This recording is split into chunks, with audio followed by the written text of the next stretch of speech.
दोस्तों, आज हम इस वीडियो में सीखेंगे कि क्रूड ऑयल में ट्रेडिंग कैसे करना है, उसके लिए स्ट्रेटेजी क्या होना चाहिए। तो चलिए उसके लिए स्क्रीन पर चलते हैं। ये मैंने क्रूड ऑयल का चार्ट ओपन किया। ये क्रूड ऑयल में ट्रेडिंग करने के लिए आपके पास ऐसा नहीं है कि भारी भरकम स्ट्रेटेजी होना चाहिए, आपके पास सिंपल स्ट्रेटेजी होना चाहिए। आज मैं आपको वही सिखाऊंगा। तो आइए हम स्ट्रेटेजीज को डिस्कस करते हैं। एक बार आप आपके साथ एक नोटबुक एंड पेन लेकर बैठिए एंड स्ट्रेटेजीज को नोट डाउन करिए। एंड जब आप इस स्ट्रेटेजीज को प्रैक्टिस करेंगे, आपके सामने वो नोट होना चाहिए। एक क्रूड ऑयल में ट्रेडिंग करने के लिए हमें जस्ट दो इंडिकेटर चाहिए। आपको ये इंडिकेटर सेक्शन में जाना होगा एंड सर्च करना होगा EMA, moving average exponential, and second stochastic, ये वाला। हमें बस ये दो इंडिकेटर चाहिए और कुछ नहीं। अब हमें ये दो इंडिकेटर को मॉडिफाई करना है।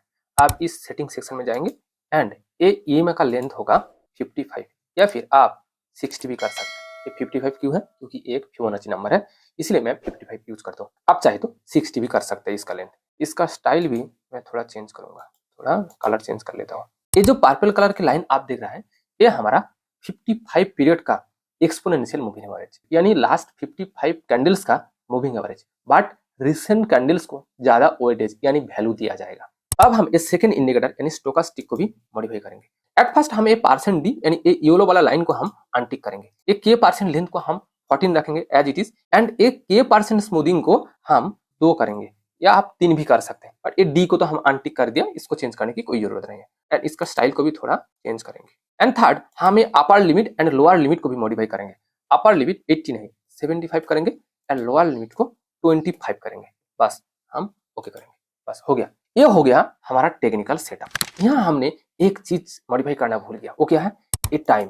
हम टाइम को 15 मिनट सिलेक्ट करेंगे। आप 30 मिनट भी कर सकते हैं। अगर आप स्कैल्पिंग करना चाहते हैं तो 5 मिनट सिलेक्ट करेंगे। अगर आप इंट्राडे करना चाहते हैं तो 15 मिनट या फिर 30 मिनट करेंगे। मुझे 15 मिनट का टाइम फ्रेम शूट करता है, इसलिए मैंने 15 मिनट सिलेक्ट किया। अगर आपको 30 मिनट शूट करता है तो आप 30 मिनट यूज करेंगे। अब स्ट्रेटेजीज यानी बाइंग एंड सेलिंग प्रोसेस को समझते हैं। सिंपल स्ट्रेटेजी, ये प्राइस यानी कैंडल्स ये 55 पीरियड मूविंग एवरेज के ऊपर होना चाहिए। एंड ये स्टोकास्टिक का जो लाइन ये 25 लाइन के ऊपर होना चाहिए। यह एक बार मैं आपको कह दूं कि ये 75 का लाइन है एंड ये 25 का लाइन है जो मैंने मॉडिफाई किया। जब ये स्टोकास्टिक का लाइन ये 25 के ऊपर होगा एंड साथ ही साथ एक कैंडल 55 पीरियड मूविंग एवरेज के ऊपर होगा, तब हम बाइंग करेंगे। आप जस्ट वीडियो पॉज करके 1 मिनट इस स्ट्रेटेजी को सोचो एंड ध्यान से देखो कि इस स्ट्रेटेजी यूज करके हम इस चार्ट में कहां बाई कर सकते हैं। यहाँ एक है, कहा? इस पॉइंट पर। अब देखो, ये जो स्टोकास्टिक का लाइन इस कैंडल में 25 के ऊपर गया, आप कैसे समझेंगे? आप यहाँ ध्यान से देखो, ये जो नंबर आपको दिखाई दे रहा है ये एक्चुअली स्टोकास्टिक का नंबर है। जैसे ही आप इस कैंडल को पॉइंट आउट करेंगे तो वहां आपको स्टोकास्टिक का नंबर दिखाई दे रहा है। तो इस कैंडल में स्टोकास्टिक का नंबर क्या है? 32.17। यानी सीधी सी बात, इस कैंडल में स्टोकास्टिक का लाइन 25 के ऊपर है। बट क्या इस कैंडल ये 55 पीरियड मूविंग एवरेज के ऊपर है? बिल्कुल नहीं। तो हम ट्रेड नहीं लेंगे, यानी बाई नहीं करेंगे। मैंने आपको कहा किसी एक शर्त नहीं, 2 शर्त लागू होना चाहिए।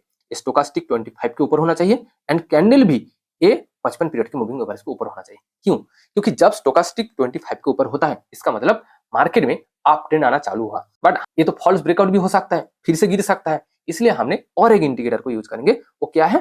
ये 55 पीरियड मूविंग एवरेज लाइन। जब ये कैंडल 55 पीरियड मूविंग एवरेज के ऊपर फॉर्म होगा, इसका मतलब स्टोकास्टिक एंड मूविंग एवरेज दोनों हमको इंडिकेशन दे रहा है कि यहाँ से प्राइस ऊपर जाने वाला है। और ऐसा ही हुआ। आप देख सकते हैं कि इस कैंडल ने 55 पीरियड मूविंग एवरेज के ऊपर फॉर्म हुआ, तो हम इस कैंडल में ट्रेड ले सकते हैं। अगर आप और भी कंफर्म होना चाहते हैं तो आप नेक्स्ट कैंडल में भी ले सकते हैं। तो हमारा एंट्री पॉइंट क्या होगा?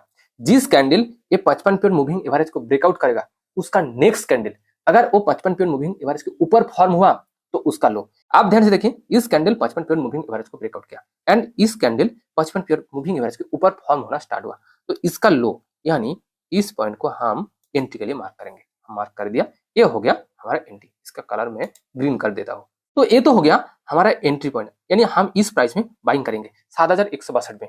अब हमारा स्टॉप लॉस क्या होना चाहिए? हमारा स्टॉप लॉस होना चाहिए ठीक पिछले कैंडल का लो, यानी पिछले कैंडल का मतलब इस कैंडल का लो। ये हो गया हमारा स्टॉप लॉस। इसका कलर मैं रेड कर देता हूँ। तो ये हो गया हमारा बाइंग पॉइंट यानी एंट्री पॉइंट, एंड ये हो गया हमारा स्टॉप लॉस। तो हम सेल कहाँ करेंगे, यानी कहाँ प्रॉफिट बुक करेंगे? सिंपल स्ट्रेटेजी 1:2 रेशियो, यानी ये जो स्टॉप लॉस का 2 गुना। हम स्केल ड्रा करके ही देखेंगे।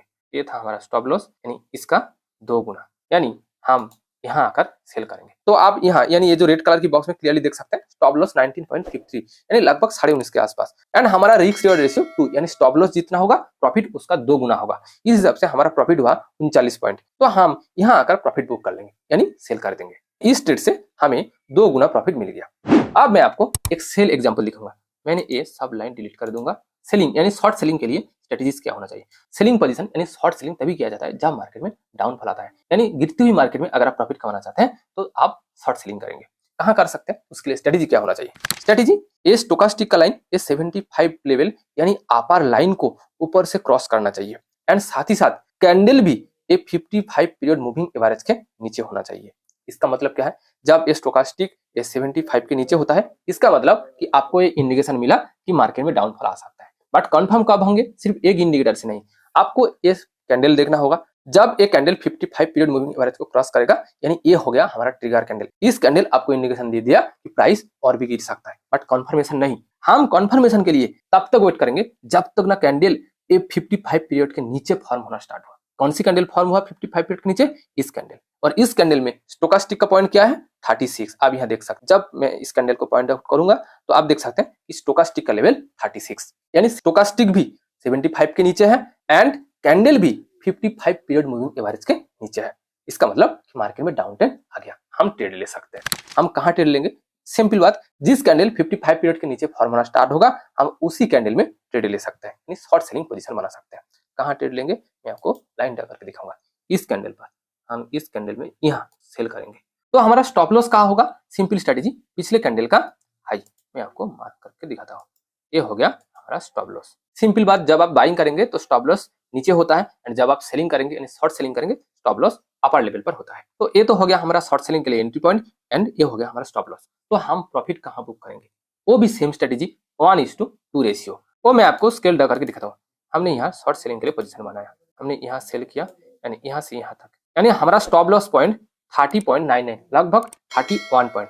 तो हमारा प्रॉफिट कितना होगा 31 का 2 गुना यानी 62, यानी यहाँ तक इस कैंडल में इस पॉइंट में आकर हम सेल करेंगे। हो सकता है आपके दिमाग में एक बात चल रहा होगा कि यहाँ से तो मार्केट और भी गिरा तो क्यों ना हम यहाँ तक प्रॉफिट बुक करें। देखिए यही तो ट्रेडिंग का खेल है। आप ट्रेल कर सकते हैं बट वो एक सिर्फ एक्सपीरियंस ट्रेडर ही कर सकते हैं। एज ए बिगिनर्स आप ट्रेल करने के बारे में मत सोचिए, वो ट्रेडिंग क्या है वो मैं किसी और वीडियो में बताऊंगा। बट एक क्यों हम 2 गुना प्रॉफिट बुक करने के बाद एग्जिट कर लेंगे, क्योंकि आपको कैसे पता चलेगा कि यहाँ से मार्केट और भी गिरेगा या फिर मार्केट यहाँ से ऊपर जाएगा। आप ध्यान से एक चीज नोटिस करिए, इस कैंडल में ये स्टोकास्टिक का लाइन 25 के बिलो चला गया। अगर ये स्टोकास्टिक का लाइन यहाँ से घूम गया जैसे कि यहाँ हुआ था तो फिर से तो यहाँ से प्राइस ऊपर जाना स्टार्ट कर देगा। अगर प्राइस यहाँ से घूम गया यानी मार्केट ऊपर चलना स्टार्ट कर दिया तो 2 चीज हो सकता है, या तो आपको कम प्रॉफिट मिलेगा या फिर आपका स्टॉप लॉस 0 हो जाएगा। इसलिए हर एक सक्सेसफुल ट्रेडर स्ट्रेटजीज के बेसिस पर ही ट्रेड करते हैं। वो ग्रीडी होकर यानी लालच में ट्रेड नहीं करते हैं, इसलिए ही वो लोग प्रॉफिट कमा पाते हैं।